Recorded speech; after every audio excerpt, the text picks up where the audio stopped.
మీ అన్నం, కూరలో కలిపే పసుపు కేవలం రంగు, రుచి కోసమే అనుకుంటున్నారా? అయితే మీరు తప్పులో కాలేస్తున్నారు. రోజూ మనం వాడే ఈ పసుపు నిజానికి కొన్ని భయంకరమైన వ్యాధులను దరిచేరనియని ఒక మహా ఔషధం అని మీకు తెలుసా? దీనికి ఉన్న అసలు శక్తిని తెలిస్తే మీరు ఆశ్చర్యపోతారు. మన తెలుగు వంటగదిలో పసుపు లేని ఇల్లు ఉండదు.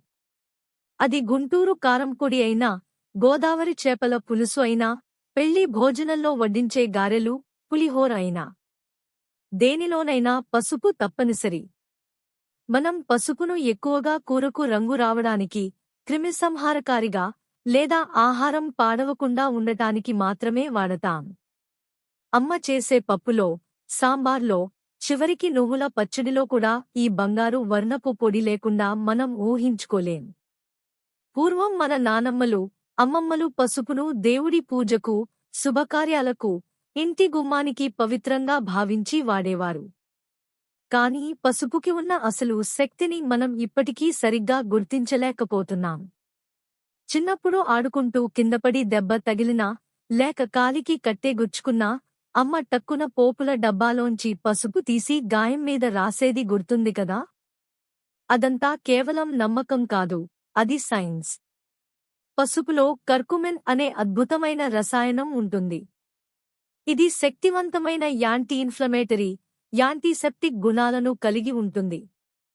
అందుకే గాయాలపై పసుపు రాయగానే అది నొప్పిని తగ్గించి, వాపును అణచి, సూక్ష్మక్రిములను చంపి, గాయం త్వరగా మానడానికి సహాయపడుతుంది.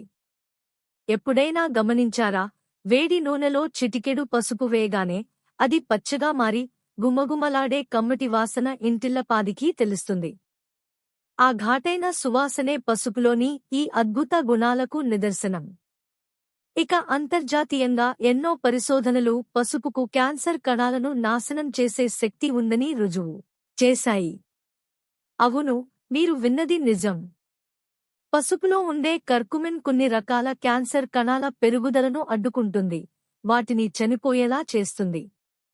ఇది క్యాన్సర్ను నివారించడంలో, చికిత్స చేయడంలో ఒక కీలక పాత్ర పోషిస్తుందని శాస్త్రవేత్తలు చెబుతున్నారు. అంటే, మనం రోజూ మన వంటల్లో, ముఖ్యంగా మన ఆంధ్రా వంటల్లో వాడే ఈ పసుపు కేవలం రుచి కోసం కాదు, ఇది మనల్ని గాయాల నుండి కాపాడి, ప్రాణాంతక క్యాన్సర్ వంటి వ్యాధుల బారి నుండి రక్షించే ఒక సహజసిద్ధమైన మందు. మన పెద్దలు తెలియకుండానే ఈ మహా ఔషధాన్ని మన రోజువారీ జీవితంలో భాగం చేసి, మన ఆరోగ్యానికి పునాది వేశారు. ఈ విషయాన్ని తెలుసుకున్న తర్వాత పసుపు అంటే మీ దృష్టి మారిపోయిందా? మీ చిన్నతనంలో పసుపుతో మానిన గాయాలు ఏమైనా ఉన్నాయా? మీకు గుర్తున్న విశేషాలు మాకు కింద కామెంట్లలో చెప్పండి. ఇంకా ఇలాంటి ఆహార నిజాలు తెలుసుకోవడానికి మా ఛానల్ను సబ్స్క్రైబ్ చేయండి.